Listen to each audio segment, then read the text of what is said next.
Hi, everyone. Welcome to this episode of the Future of Team podcast. My name is James Giroux, and I am joined by my co-host, Dee Teal. Hello, Dee. Hello, James. It's great Good to to have see you you. here. We have a little bit of a scheduling change. We got mixed up between whether we were talking about leadership this time around, or we were going to talk about crafting the employee journey. And in the last episode, we talked about starting with leadership, but we're going to skip that one. We're going to flip it around a little bit, and we're going to start with crafting the employee journey, which I am very excited to talk about. Dee, you have been thinking about this for a little while now and getting excited about it. And so I'm curious to hear from you when you hear this concept of employee journey, what does that even mean? Because like maybe that's a topic that people who are listening have never even heard of before.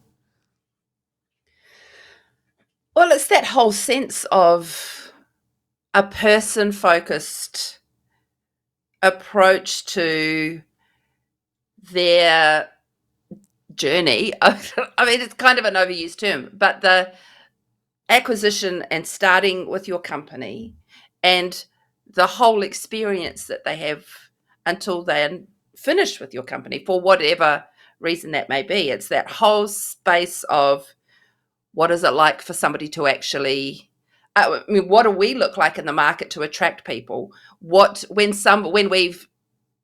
we're looking for someone, when we're trying to bring someone on, not even bring them on board, but attract them to apply with us, what do we look like out there? What is the experience once that we've got somebody in our, or once somebody's applied to us, what does the experience of that look like? The application process, once they've been hired, or the interview process, once they've been hired, what does, onboarding look like? And, we have some unique challenges because so many of us are working in the remote culture. What does remote onboarding look like? And that can be a really fun or a really lonely experience, just depending on how people approach that. And then, but once you're there, what are you looking at? Are you just focusing on what you're doing now, but are you focusing on where you want to get to? And how does the company support people moving through that? And all of us, I think, have had varying experiences in the different roles that we've had about what that looks like. And then, as you grow and develop, if you grow out of that company and you're going on to something else, what does the wrap up of that look like? And how have we supported that person into that next space? One of the things you and I say a lot to each other and in these conversations is that people leadership, working with people is a proactive thing. It is, I like to say it's an action sport, right? Like it requires us to get in the middle of things and do it. And I think the employee journey is one of those spaces. I have a marketing background, and so for me, the idea of a customer journey is very obvious, right? Like I do the same things. I'm trying to figure out how do they find who we are, and when they find who we are, how do we stay in their mind? We do thought leadership, we do brand, we do all like pain point discovery, all these different kinds of things, and we try to bring them into the funnel to get them to convert. And then once they've convert, we try to keep them and then increase the value of the customer over time, right? And that kind of a journey we see in marketing is something that good marketers are intentional about, right? Yeah. And they work hard to go, no, you're going down the path I want you to go down. And I think when we talk about an employee journey, for many of us probably in the workplace, we feel like work just happens to us. Employment just happens to us. And whether you're in management or you are an individual contributor, this can be the lived experience that we have. And one of the flips we are hoping, I think, when we talk as Future of Team or just as people who care about, people first culture, is to actually flip that a little bit and get us, as you say, thinking about everything. Like, what does our brand look like when our employees are out in the wild? What do people think about us? How does that hiring process go? What does it mean to onboard well, right? And then how do we do, and then have them grow with us as employees, hopefully for a long, long time, because we don't want to be hiring the same role every 6 months, So every year. expensive. So Yeah, expensive. exactly. It's super expensive. So all those kinds of things that we really can avoid if we are super intentional in the employee journey or the employee life cycle that we create. Mhm. So we talked a little bit about it, and I think you mentioned it, Dee, but what do we like when we break it down? What are some of the stages, like the common stages that you think apply to most roles in the employee journey? Do you mean what? You mean in the so from the get, right? There's attraction in Yeah. terms of okay, yeah. So the attraction, how do we attract talent? I mean, to what extent do we break it down in this part of the conversation? But I mean, if we're just looking at the stages, there's attraction, recruitment, onboarding, development, retention, and then exit. So that's kind of the whole flow of what I was talking about earlier. And What I do you think, think when you? I was going to ask. go ahead. I was going to, yeah, when I say attraction, I'm like, is that, yeah, so the attraction is actually getting somebody to apply for the ad, right? And then That's right. recruitment is, once you're actually going through that process and getting them to sign the contract. Yeah, I was just kind of thinking about what that looks like because anyway, I've got more to say about that, but I think we'll save it for. we'll jump I into just that. know But I what I'm think, like, right? I'm sitting there looking at the list, going, "Ooh," oh, it's coming, it's coming, it's coming.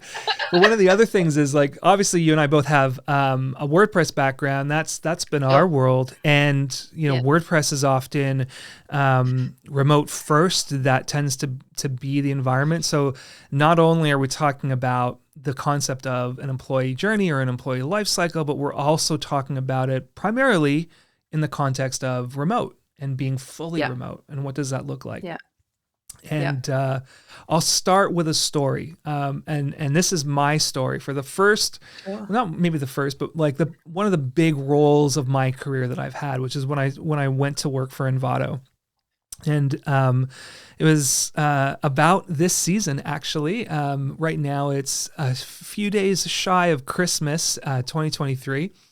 And so it was December 2015, I believe, when I was applying and going through the motions. I went through, 4 interview stages, and also had a homework assignment as well as part of that, where I had to do a presentation when those were all the rage back in recruitment. And anyway, so I went through all of that stuff, did the reference checks, found out I had a role, and I was based in the Eastern time zone in North America, and my entire team was based in the Eastern time zone in Australia. Well, for those of you who can do some rough maths, that's like 16, 18 hours away. And so my first day at 9 a.m., I had nobody on Slack. Mm-hmm. It was a Mm-hmm. ghost town. I didn't know anyone. I had no anything, no onboarding, no welcome to Envato, no here's the team here, no join this Slack Wow. channel.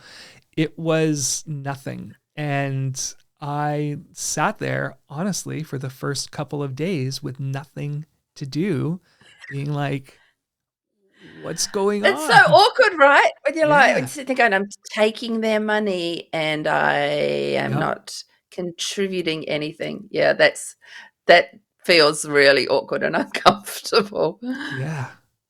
It was really, really different. Now keep in mind, this was at this point now, well, 2015, 2016. So what are we, like 7 years ago?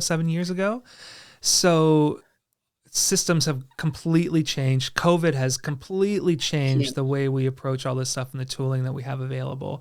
And to be fair to Envato, they've changed and they've gotten a lot better at Yeah. onboarding, and even to the point where the first staff I onboarded, the first person I hired to join my team, I had to remotely onboard while I was in North America and they were in Australia. So I had the reverse, right? Where I was working for the company outside of Yep. their main zone. So they're in the office with no idea who to talk to or what's going on, right? And I had to do those kinds of things. But Yep. that's my little story. But I guess maybe we can jump in to the next segment, which is really just having a think about maybe some best practices for each life cycle stage. And we're going to start with attraction. Now, this is all about your employer brand. And if you don't have an employer brand that you are proactively creating, just like your regular brand, it exists whether you're doing anything for it or not. Yeah. And Dee, I think you were telling me a little bit This has been earlier my story. about Yeah. your story. So I'm curious to hear Yeah. that. So my story is about Human Made, which I worked for or who I worked for 6 years. And the attraction element of this was weirdly actually in person. Now, there's a couple of reasons. I loved them because half of my friend group from WordPress in Australia was working for them, or at least 3 or 4. I had 3 or 4 connections already there. But Yeah, I they spent have a years big and team years. based in Brisbane, right? Well, they did have at that time, less so Yeah. now, but yeah, at the time they had bought an agency based in Brisbane, and so our crew from there was working for Human Made. But the employer branding around that was twofold. One, they had just a really, like, everything that I was hearing from my mates about what it was like to work for them was good. It was the experience of what the benefits were like, but what the culture was like and actually work. And so that was, you've always got that in the back of your mind. They reinforced that with their open handbook. So you could actually see what it was, what they offered in terms of, if you're coming to work for us, this is what it's like. And Wow. here's the handbook. You can just look at it. But they had this other thing. And I mean, it's kind of, when they were in person, they would all wear the red Human Made hoodies. You could see where they were anywhere. And I just wanted a Human Made hoodie. But I spent years going, I'm not good enough. I'm not good enough. The brand was so tight that I'm like, I'm not good enough. I'm not a good enough developer. I hadn't started moving towards project management at that point. And so I always had in the back of my head to go, not quite good enough. I mean, there's a whole other story about how I did actually end up there, but we'll save that one. But yeah, that sense of who they were, that branding, that attraction was sort of deeply rooted in how their internal team were talking about it outside. I had a similar experience. I remember Envato had put together a bit of a video of "This Is Us," right? Like kind of thing. Yeah. I must have watched that video 100 times in the interview process, just dreaming about what it would be like to work. And for me, it was like big tech, right? Like that was like Facebook or, Google. It was that level. Once you're inside, you see how everything's held up with duct tape. Believe me, nobody's perfect, but no, but it was, and to be fair, my picture is still on their recruitment website even to this day with my team, and I'm in their latest recruitment videos. So it's funny. Like I don't mind that. I'm very proud of the time that I spent there, but I mean, that speaks to this idea of attraction, right? Of these brands that, or the importance, at least, of building a strong employer brand. Another company we know in the WordPress ecosystem is 10up, well known for a couple of things. Number one, they're always hiring. In fact, there is a website, is 10up hiring, and it's just a URL you can go to, and the answer is always yes. And those of us in WordPress know that, right? And part of that is the word of mouth that spreads. That doesn't come just from, one case, right? Or one situation. It comes from, an ongoing reinforcing of that value, or the values of what it's like to work there.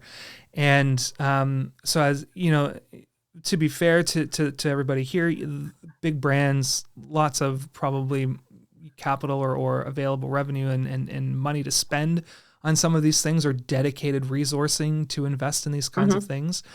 But as we've said, if you can be proactive in some small ways, right, about just telling your story, about sharing what it's like to work in your company, and not Yeah. just you as an owner or you as an executive, but finding the stories of your team and telling those, that can go a long way to contributing to the employer brand and the Sure. experience that's out there of what it's like to work with you.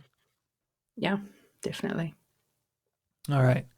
Well, recruitment is what comes next. So once you've got a brand out there, once you say, "Hey, we've got a role available and we're looking to hire," obviously the next step is recruitment, and that I will tell you right now is it's heartache, it's headache, it's stress, it's joy, it's all of those emotions, even if you don't get the role. Oh, you mean for the applicant? For the Oh, I applicant, but thought you also were for talking. I thought you were talking but about the also recruiter because it's for the all of recruiter. those things as well. Oh, and to I be have, fair, I have gone through all of those emotions on the hiring side as well. yeah, Absolutely. definitely. You get all the way through, you find this perfect. You think this, you've got this perfect candidate, and they go, "Oh, I've had a better offer." Like, Yeah. no. Yep. Or they come to you at the last minute with a very weird condition, right? Or a very Yeah. weird, by the way, now that you want me, here's, or there's Oh, like yeah. a intense salary negotiation, or the offer that you were very clear about up front is not enough. And then now they want to Or you negotiate. weren't. Yeah. Or you weren't clear. I was in an interview and I knew 5 minutes in that we were wasting the next hour, and I should have just cut it off there and then, because we hadn't advertised what we were, the salary band, and Mm, his ask was going to be double or triple what we were. And then we had this interview for an hour, and I was the whole time going, and he goes, "I think we're wasting our time here," and I'm like, "I think we are," and cut it off. But anyway, that's a whole other lesson in terms of transparency around that stuff. But well, and I think that speaks a lot to where we're going in recruitment. Like here in Ontario, where I'm based, just in the last couple of weeks, they've come out with a new law that they've got before the local government here, saying that salary bands now have to be published for all roles that are in the province. So wow. yeah, and we're seeing that. We have it here, but it Mm, has to be over. You have to have over 100 employees, which for really, our audience yeah. is still it's still not helpful. I I think. think it'll become a default expectation, Yeah, right? That as more and more organizations in that 100 plus space are doing yeah, it, if you are a smaller organization and you want to compete for talent, you're yeah, going to have definitely. to mirror some of those practices as well, just to be That's fair. aligned with it. Yeah, But so a couple best practices from my perspective as far as recruitment goes. Um, Nail your process down ahead of time. Be really clear about how many stages you're going to go through. I would say no more than 3. Do you really need more hmm, than 3 interviews? I don't know. yeah, Um, do you need homework if it's not a development role? Is that really something that yeah. you need? Um, what about you? Do you have any thoughts? I don't want to just. I've got like 100. So Yeah, I mean, for me, the salary transparency is a thing up front. You yeah, put that on your ad. Put it yeah, on your ad. Like, you know what you can afford. yeah. Um, yeah, that's a really big one. I think in terms there's so many automated tools out there. I think one of the challenges around using the automated tools is also keeping the humanity around what you're doing. Mm, So I'm really, really careful about how we craft even those response emails. Remember mm, I think the other thing too is remember the human on the other side of that. I don't know how many yeah, jobs I've applied for and not even got an e-response yeah, that's like, "Hey, thanks for your application." And the tools will do it. You don't even have yeah, to sit there and write it, yeah. but just thanks but no thanks. Is yeah, remember the people on the other side of that and craft your process around that more than that sense of that kind of almost venal sense of we've got to fill this role and just not thinking about the humans on the other side of it. Mm. And yeah, because I mean, at the end of the day, that's when we talk about open people first culture. people Yeah. first matters, right? Yeah, And when it definitely. comes to attracting people, your recruitment process will become known, right? Yeah. And that will become a hindrance to many people. Sure. I uh, to give a bad experience of mine that I had where I was the hiring manager. I gave out a homework assignment in the roles because that's what we were doing at the time, right? We would do 2 interviews, homework, and then the next one, and or first round homework, second and third. And we had a couple of people come in, do the homework, come back, and get frustrated because they didn't pass after the second interview round. Like they just Yeah. weren't the right fit, and we're concerned that we were going to use their homework Oh, as for work sure. Yeah. material in now. Yeah. And to be fair, some people do that, right? Some Yeah. people use that as a means to get creativity. This was before AI, so we didn't have Chatty to go and generate all this stuff for us. But obviously we didn't do that, but that to me was the wake up call. It was the last time I ever did homework in an interview process because I said Right. I don't actually need it. If I need to see examples of your writing or if I need to see examples of your work, I'll just ask, right? I don't Yeah. need you to create new Yeah. stuff for me. Yeah. Um, Yeah. and one thing I will also say, and this is something that I have been thinking a lot about, and that I hope recruiters and interviewers and hiring managers take on board. You are asking somebody to come into a meeting prepared for everything. Mm. They have no idea what questions you're going to ask.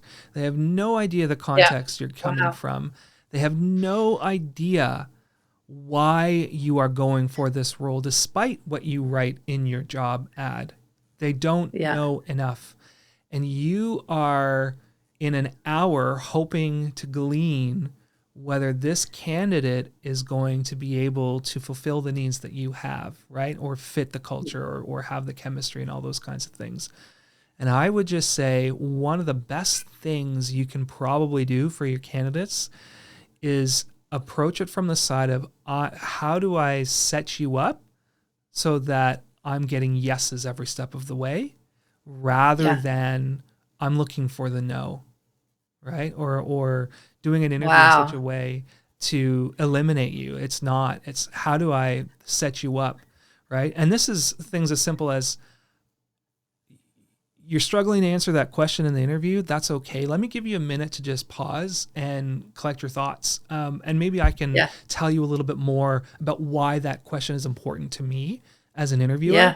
so that you have the context to better answer the question. What I'm trying to get at or what my goal is in this interview is to find out if your experiences match up to some of the challenges or opportunities that we're facing, and if I have confidence that you're going to be able to you Yeah. know Yeah. do the kinds of things that we want. It's like if I had That's I mean, interviewers. that's a mind shift for me, that whole sense of Yeah, we're trying to open the gate to let you through instead of trying to close the gate. yeah. Like that's radical. Here's another thing in this process that somebody asked me. I won't say it, but like I listen to a podcast, and one of the things that they do is what chaps your ass. I don't know if I'm allowed to say ass on the show. Anyway, I said it. So one of the things that chaps my ass in this whole experience is also when you have this job description Mm, that is actually probably generically yeah. aligned with what you're actually asking for, but not once you get your boots on the ground, you realize actually a lot of what I'm doing wasn't captured in the job Mm-hmm. script, because honestly, if it was, it'd be 4 pages long. But Mm-hmm. also just like I, I'm thinking about a role that I was in recently that was like, hang on just a second, I'm doing all of these things I wasn't expecting that I was going to have to do. And so it's that, oh, we've got this person and now we're going to reshape the role around what they do. Sometimes that's not a bad thing, but this whole sense of the thing that you're advertising is a really, really hard thing to capture. And more often than not, what you're actually trying to get from the person is, do they have the basic skills to be able to do, but are they also going to be a value add for Yeah. our team? And you can't capture that in a piece of paper that says, here's what No. you're going to be doing for the next 12 No. months. Exactly. And so, I mean, we need to move on because we've got a lot to cover, but I mean, we should probably do a whole episode just on Do that. our recruitment rant. Yeah.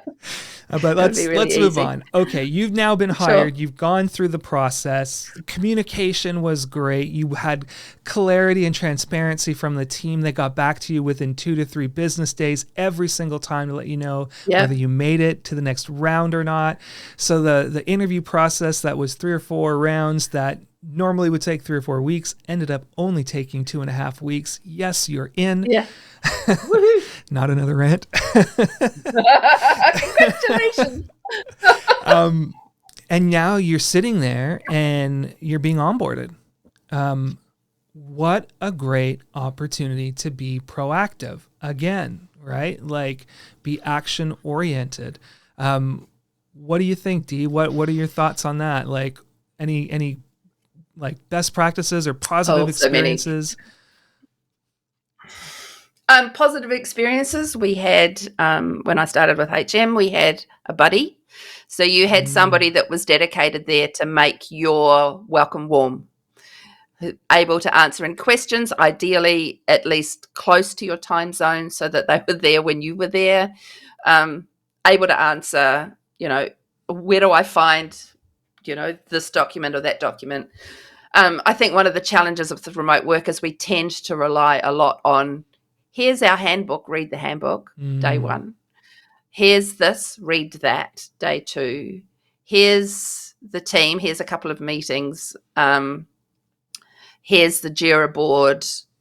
You can see what's going on there. Like, a lot of reading. And I don't know how to fix this because, when you're leaning into asynchronous work, there is a lot of reading. It's reading Slack in the morning when you start to see what happened overnight. But that can be a lot for a lot of people, and not everybody handles that well. So I think, and I know that the more remote work has developed, the more tools and things there are out there for onboarding, but it's still a lot of reading. It's chatbots and Slack, or it's, I don't know. Again, we could do a whole episode on this, on what some of the ways that people are sort of solving that. But I think personalizing it and being aware of the person going, okay, so they're going to be starting at 9 a.m. their time, that's so-and-so our time. I'll jump on for 5 minutes to say hi and just let them know that we see them. I mean, that's a pretty big, good first step. I think absolutely. Number 1 is get them their email address and their Slack access before their start date. Right? People don't do that? People don't do that. Like, people don't do that? Oh my God. Yeah, no, that was the first thing I was doing, was like, I mean, hey. it's an easy technical thing today, but when I first started, that was it, right? Like, that was one of the things. That's wild. Not grumpy, but didn't chap your ass. But yeah.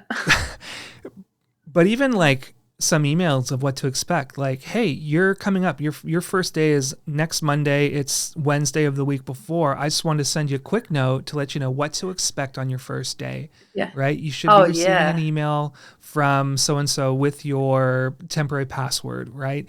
You'll get access to Slack. Snoop around, open up channels, jump in, jump out. Don't join the channels and just read. Do whatever you think feels comfortable for you. I'm going to set you up with this meeting at 9 a.m. your time, or this meeting is going to be recorded and ready for you to watch.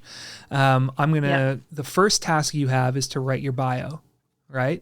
And just introduce yourself to the rest of the team in your own words. You can do a video, you can do just written, you can do whatever makes sense for you and post it. And so that's your first assignment. So it gives them something to do that Yeah. Brilliant. they can be confident in doing that has absolutely Yeah. nothing to do with the role, but everything to Yeah. do with the culture and the people side of it and getting to know folks Yeah. and getting in. Yeah. Um, and doing that. So that's what I did. My first, Love it. when I with Envato, they would do these all hands every couple of weeks, and they would introduce new staff. And so one of my first assignments was to create a video of myself. So it Yeah. was me doing Tim Tam slams in my garage, right?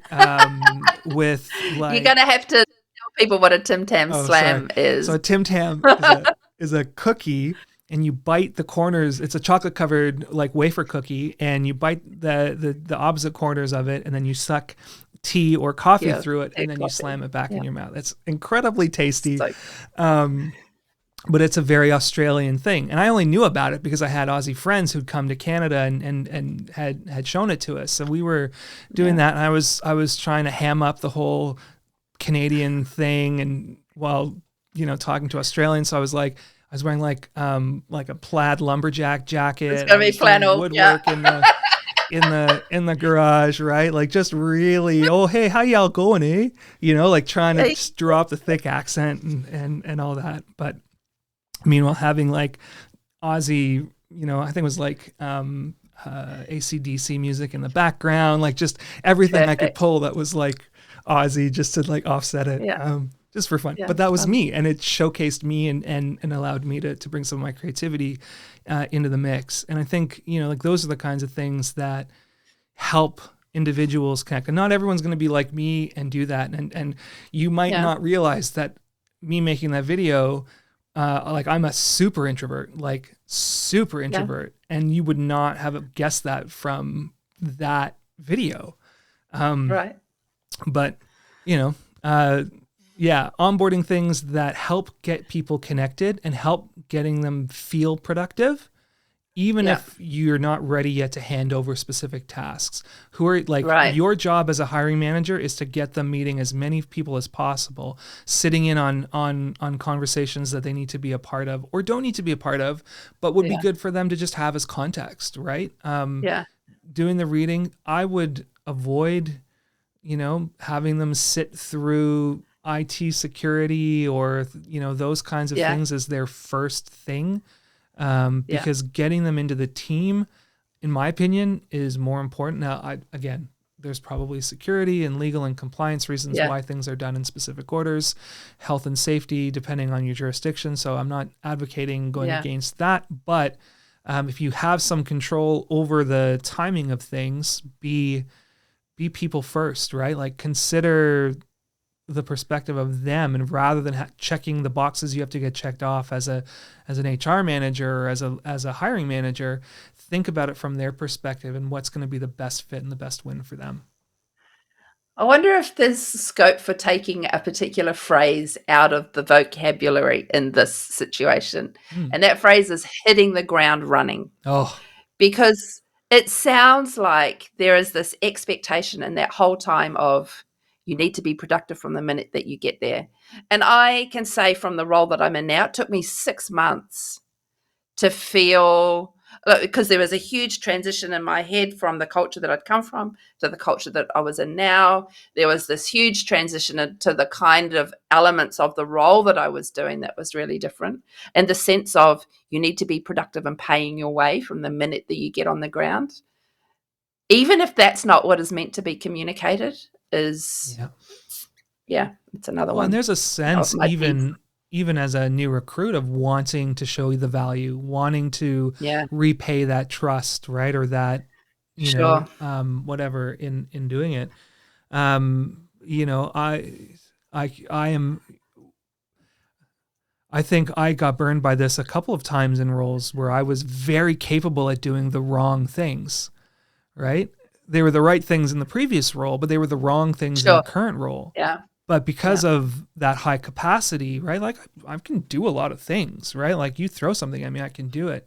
That sense of competency and that sense of capability can actually hinder my development further down the road, because I am not taking the 6 months that I need to really get up to speed on the right things in the right order. I'm jumping Yeah. ahead, right? Because, Yeah. I'm capable of doing this thing and I'm capable Yeah. of doing that thing. And I'm not slowing down enough to Yeah. learn the new culture. So that's maybe a flag as well for Yeah. managers to consider as well, that, hey, you can be highly capable of doing the wrong things and that's not Yeah. going to win.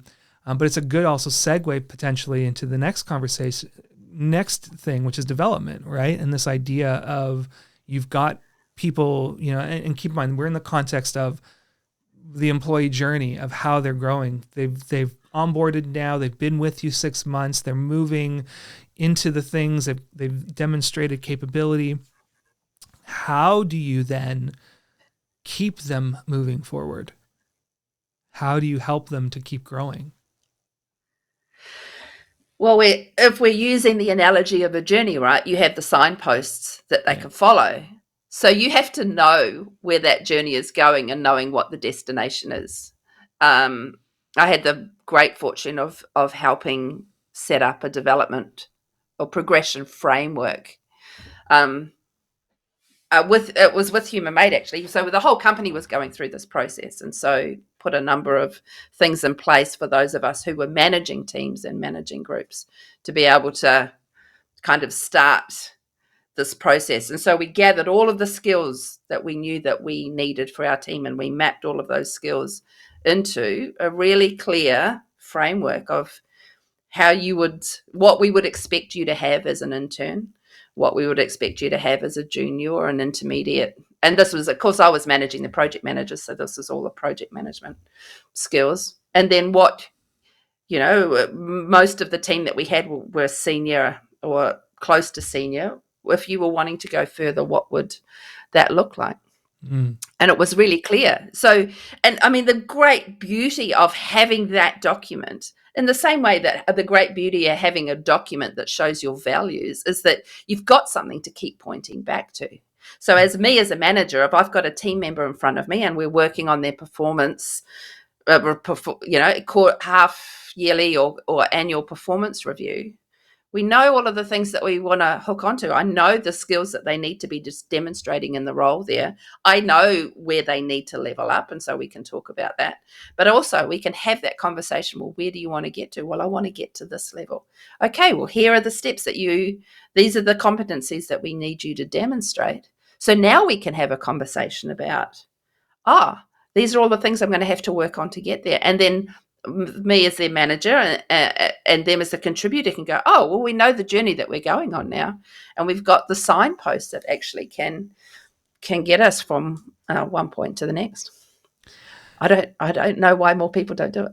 Well, because it's an expensive exercise, but it was so valuable. Well, the good news is in this day and age, there are examples out there for us to refer to and for lack of a better term, copy, right? Like, Yeah. you don't have to invent this. Build This from. is out there. Yeah. And because of that, like I can tell you honestly, when I was in my management, like people leadership journey, there have been roles where I have not had a pathway for myself or my team to go on because the company didn't have paths or journeys. And I can remember it, it being left up to individual team leads to decide when somebody has hit promotion, readiness.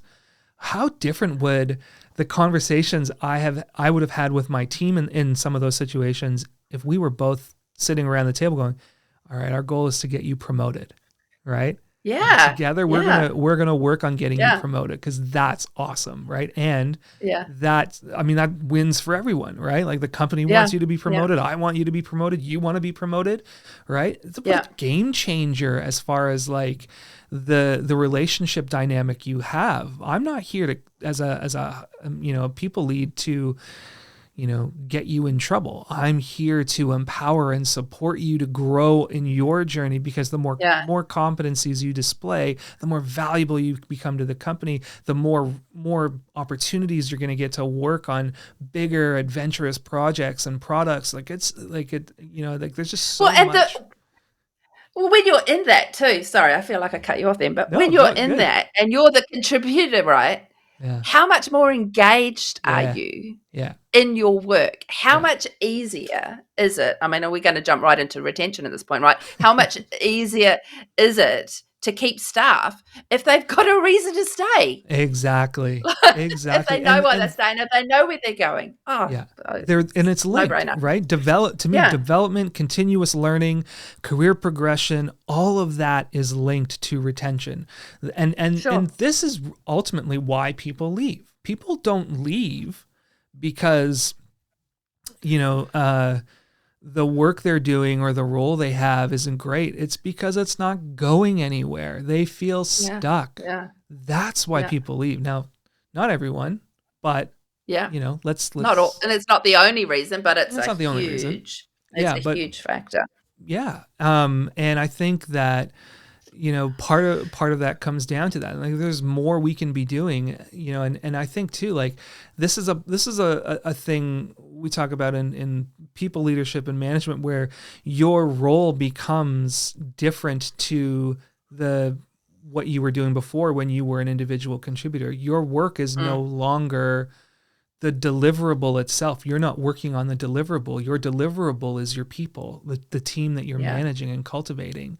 And so it yeah, becomes important for you as a leader to be thinking and you know adding to your KPIs not just the output of the team, but the growth of the team as a KPI. yeah. Hey, Well, we the managed to engagement of help the team, the but engagement of yeah, the team, but we managed to yeah, help, you know, you know, we had this year 2 juniors become mid-level and we had one yeah, mid-level grow into like a principal, yeah, because we were able to articulate the competencies that they needed. We gave them a pathway to do that, and we yeah, have a team that is now we can actually break that team up into other groups and other projects and add yeah, people to that maybe are weaker yeah, from other things, and we've gained flexibility as a company. We've yeah. gained operational excellence, right? And that's going to help me win more Sure. clients or win more business. Like again, these are Yeah. all we have to paint the I business case, right? know. But Yeah, it yeah, feels common sense, but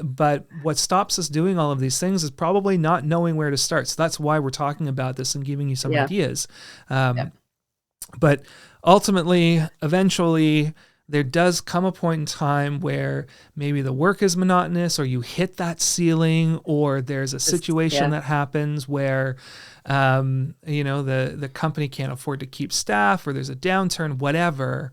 There is an exit. You decide as an individual it's time to move on. The company decides for you it's time to move on, right? And there needs to be a process around that as well. This is part of the journey, and ending well. yeah. Have you ended well? I've had oh, what's my track record? Have I had a good track record of ending well? No. I have never voluntarily left a role. Wow. I've been made redundant. Uh, the last 3 roles, my role was made redundant. Ouch. Yeah, That sucks. yeah, So we could do a whole episode on breaking down how different company, how what those experiences have been, right? we could. Like, there's is there a variation in terms of how Yeah, each company handled that? yeah. Yeah. So there's, um, I I would so my last role ended in redundancy, and there are lots about that that were challenging. I think probably both sides of that equation learnt a lot through that process. Mm, It lasted 6 months for a whole, wow. you know, I negotiate like it was not me being well, it was my role was made redundant, and so hey, there's a change, there's a company structural change here. We don't want to lose you. Here's where we'd like you to go, and you know, I negotiated a transition period where I could decide, and Mm, at the end of that transition period, and managed to keep the severance pay on the table, and got to the point at the end of that negotiated period where it was I needed to step away. We kind of think by the time we got through that process, it was like, yeah, this is not the role. The new role is just not the role for me, and so I left. And I think there was a lot of learnings in that on both sides in terms of how do we come, if you're going to do that with somebody, come prepared. If you don't Yeah. come prepared, you know, so know exactly what's on the table, know exactly what you're offering as an alternative. And so, which was a big part of the reason why that was such a long drawn out process, which was good for me and for them because it meant we got to keep working together and contribute for that extra time, but it was agonizing. So on the flip side of redundancy, where you are not choosing to leave, there is the choosing to leave. And often what accompanies that is a process called an exit interview, which is where you sit down either with a leader or an HR person or somebody, and they ask you why you're leaving. And I've heard stories of what this is like. I've never had to experience it because the decisions were always made for me, so it would not be good. But I often wonder what it would be like if a company sat down with me, you know, as part of the redundancy and said, you know, like, can I get your feedback on how this redundancy process went? The things that were missing or things we could have done better. Right? Feedbacks should always be welcome, right? And if you are going to take the tough decision to make a role redundant, then can you also take the tough decision to receive the feedback you're going to get? Because maybe there are truths in there, or there are things you need to hear as an organization about how the work is done that can contribute to future change and growth and development for the company as well. I think there's a number of things that have to be in place for that to work, right? I think it's not just something that you can ask for at the end of an interview. I think for any of that to be beneficial, the company has to have an open culture of, you know, continuous improvement and wanting to learn and being willing to hear that. I think one of the other interesting things is whether or not the interview is in person or whether it's a questionnaire. Yeah. Yep. And I think it's really, really easy to send out a questionnaire and say, what do you think? Yeah. And then not read it. Or whereas when you're sitting there looking and I'm looking you in the eye and telling you, this has been my experience, this has been, you know, the challenge, or this is, you know, why I need the extension. I mean, not everybody's leaving and it's not always bad. I mean, you mentioned the ceiling. So if we have gone through that process of extending and growing these people, you can't, the pyramid gets narrower, right? By the time you get to the top, there's less roles available. And so it may well be that you're actually growing and extending this person for someone else. And so I think there's also that sense within the company of, if we are people first, we also have to be mindful that can happen. And so the exit interview may not actually even, you know, maybe just a, hey, thanks, it's been an incredible experience, I've absolutely loved it, I'm excited to go somewhere else. But because what that also does is then leaves a space for the next person to come and sort of grow into it as well. Exactly right. And we're seeing more and more as well the concept of boomerang employees, of employees that leave a company, go off and do a couple of other things, and then come back a few years later, you know, with that growth, with that new experience, and that depth that makes them even better the second time around than the first. Hopefully, and you know, hopefully, yeah. I would love to have a conversation with people that have done that actually. Yeah. Because yeah, I would love to have and I know some people that have done that thing. What was it like coming back? Do you know what's onboarding like when you come back?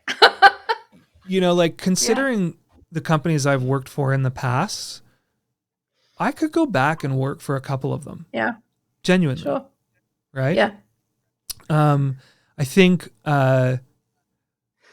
it would be humbling, right? In some regards, because again, it was in the roles, it wasn't my choice to leave, but because it wasn't my choice to leave, I've still got, you know, unfinished business, if you will. Not in a negative way, but in like, I could have done so much more if things were a little bit different, or if changes had been Yeah. made, or whatever the Yeah. case may be.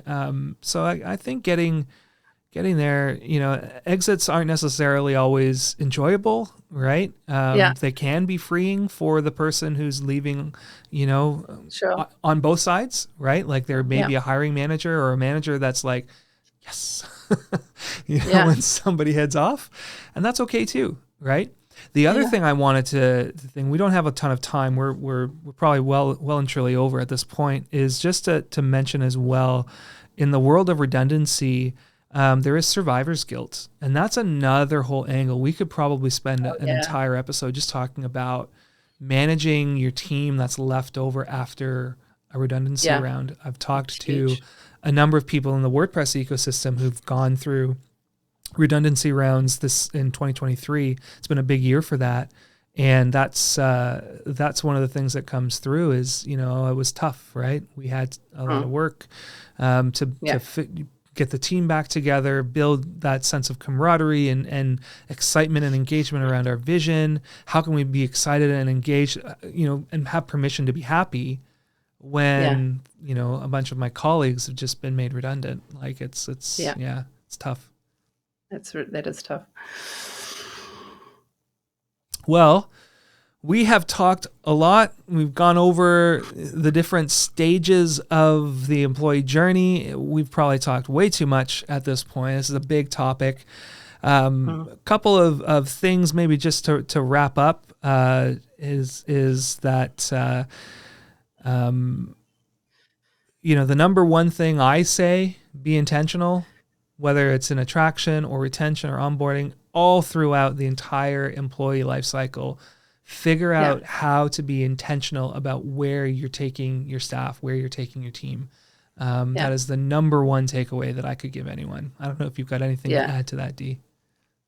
Well, I would still have that sense of, or encourage people to have that sense of, it's people first from the get, not from the minute that they start. It's people first.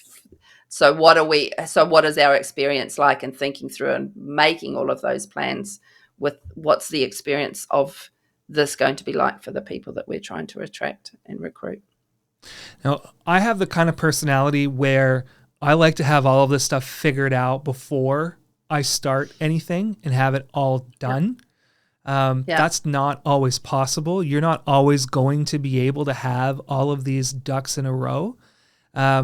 But figure out the ducks that are most important for the stage you're at now. So if you're about to Yeah. go through a major hiring blitz, get your Yeah. job descriptions in order, your job ads, your onboarding and your attraction stuff figured out first, right? Your Yeah. development and career progression and retention, all that can come later. Even your Sure. onboarding a little bit can come later, but Yeah. not too much later. And if you've hired everyone, focus on retention then, right? And what are the Yeah. things you need to put in place for that? And we've got a couple Well, and tools. Yeah, go ahead. I was just going to say, leverage the experience as you're starting that for the Yes. next time around, right? Because I see so many times, it's rebuilding it every time that you go through Yeah. this process. It's like actually set the process up so that the next time you have to go through this, you can hit the ground running to Yeah. Got a couple some overuse tools term. just to throw at you as you're considering all of this. I would say if you've not yet, check out remote.com's employee handbook. They have it fully public.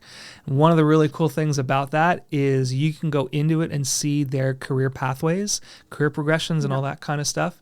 Check out as well job ads from companies like WP Engine. They're doing this really cool thing in their job ads right now where they list the KPIs for each of the Wow. roles. So Wow. before you even start conversations, the things they measure or the things that are important to that role, which can give you confidence as somebody who's applying.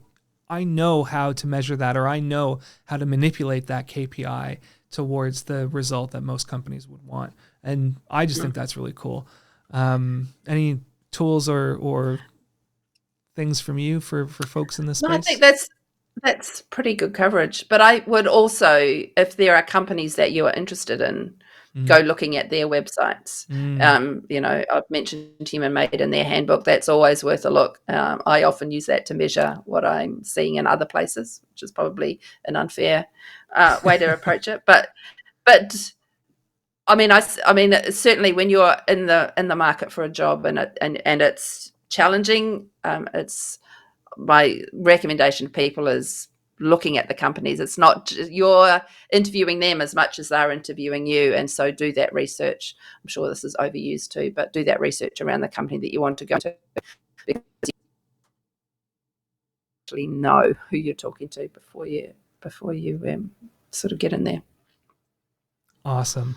Well, that's it from the both of us. We hope you enjoyed this episode. If you have any comments, thoughts, questions, we'd love to hear all about it. And you can, post a comment here on YouTube or wherever you're listening or watching this podcast, or find us on, all of the things. What is it? X now, not Twitter. I was going to call it the Twitter, but we're around. And subscribe. We hope to have you around for the next one, where I think we'll actually talk about what we were supposed to talk about this week, which was leadership and remote leadership, which is going to be fun. It's going to be a really good episode. Awesome. I'm looking forward to it. As always, thank you so much, Dee. It's been awesome having this chat with you, and I'm looking forward to the next one.